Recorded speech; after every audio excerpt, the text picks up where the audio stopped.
for about a year now. It's quite an intense book by Dr. Don Colbert called The 7 Pillars of Health. And it's a 50-day program. He's really well known. It's a 50-day program to try and break bad habits. And one of the pillars of health he calls is exercise. And he talks about Proverbs 9 verse 1 says that wisdom hath built a house. And I believe wisdom is looking after your body. Wisdom is taking time to exercise. It takes time. Sometimes it takes money depending on what you enjoy doing, but it's an investment. And I think that's one thing I learned by studying.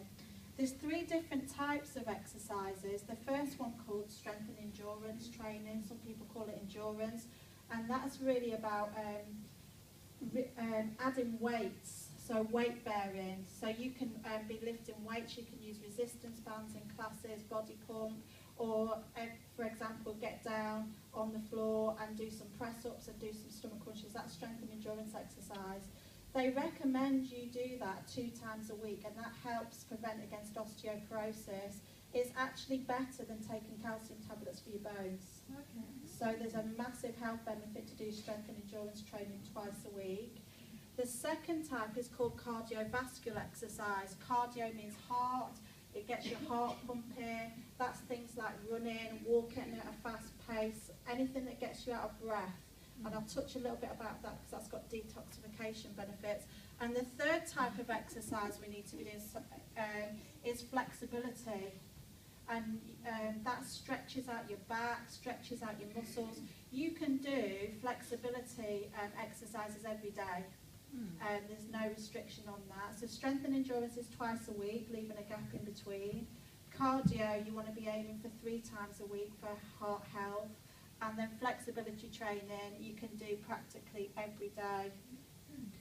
So there's 4 reasons to give you to get you motivated to exercise. Some people find exercise one of the hardest things to do as part of a healthy living plan. Making time, it's the effort. Number 1, it refreshes our bodies. 2, it clears out the toxins and cellular garbage in our bodies. 3, there's actually mental health benefits to exercise. It's been proven scientifically. And the 4th thing is it gives you more strength and energy. Quite a lot of people who say they're tired all the time or they're lethargic, they're quite sluggish with the toxins in the body. And it gives you more, if you make time to exercise, it actually gives you more strength and energy. I believe the lifestyle that we have in the 21st century is do more, moving less. And if you think about this, a pool that just lays stagnant collects loads of algae, and our body is made up of, I think it's nearly 70% water. So if you apply that to our bodies, if we leave a sedentary lifestyle, it just attracts bacteria, viruses and algae. So Dr. Colbert, whose book I've been reading, is talking about getting the waters moving. He calls it stirring the waters. And he says there's 4 health benefits to stirring your waters and detoxifying your body. It decreases the risk of certain cancers, including breast and colon. It gets rid of cholesterol. Cholesterol is fats in your body. So when you're doing cardiovascular, it actually is cleaning out the fats from your tubes, inside your heart tubes. That's quite graphic there, wasn't it? It improves the coronary arteries. It actually strengthens the pipe work around your heart. And it also nourishes the heart. It improves good hormone levels and helps prevent blood clots.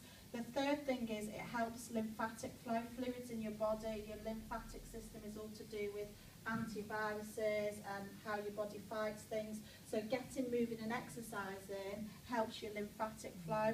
And the 3rd thing is, Pastor Wyoming touched on it, the stress in our necks. It reduces stress. It lowers stress levels. There's actually a hormone in our bodies that when we exercise, the hormone connected to stress is reduced. So it physically reduces stress in your lives. So I just didn't want to give you all this information and not give you something to take away. Maybe you're somebody that hasn't really got an exercise program, or maybe you're somebody that's exercising like Christine Shortland at the back and doing various different types of exercise programs. I hope I've given you some thought today. day on how to improve that. There's a pass for Odyssey, so you can get moving. There's tennis courts, there's swimming down there, there's studio classes. Feel free to come and speak to me if you're not sure about what you want to do. I'm happy to sort of talk through. The first thing I would say is the importance of praying about exercise. What's right for you? What fits into your lifestyle? Choose something that you enjoy. You know, if you don't like going out running, don't push yourself on a running program. If you like to walk, that would be great. It's well known as one that doesn't cause joint issues. So walking's a really good one. Swimming's a really good one to start with. Think about things that you can introduce what you like. If you haven't got time to do any of that, think about, where do I take the car to the shops for a loaf of bread? Can I walk? That's increasing cardio. If you've got steps in your house, just walk up the steps a couple of times a day. Just get 5 to 10 minutes extra a day can really help get the heart pumping and get the toxins out of your body. So really, to detoxify through exercise, you have to sweat, ladies. I've all been in that class where I've turned the exercise bike down to like 0.5 on the Richter scale and look like I'm working really hard when I'm not. And then the guy next to me's left a pool of sweat around him. Just think about, when you're exercising, going up those stairs, walking, swimming, just push yourself a little bit hard so you're out of breath. So the rule of thumb as a fitness instructor is, if I say, are you okay? And the person will come and say yes, or they'll start talking to me, yeah, this is great. If you can hold a conversation, you're not working hard enough. Yeah? You just want to, have you ever been running on a treadmill and you can just about guess, yes, I'm fine? That's the point you want to get to, because that's the point where your heart is working hard enough, and there should be some kind of sweat going on, because with that sweat is coming out all your toxins. Your body, your skin is actually called the third kidney. So your kidney gets rid of toxins, and your skin, through sweating, gets rid of toxins as well.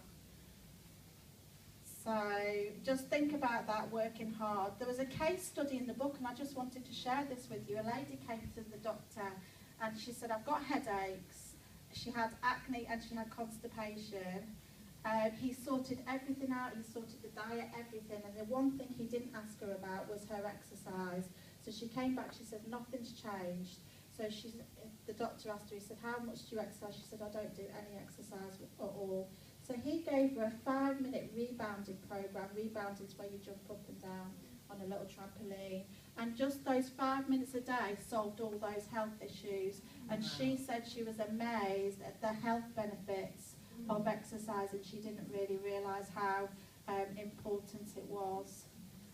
So hopefully I've encouraged you to start moving more. Hopefully by this little pep talk I've encouraged you to think about a programme.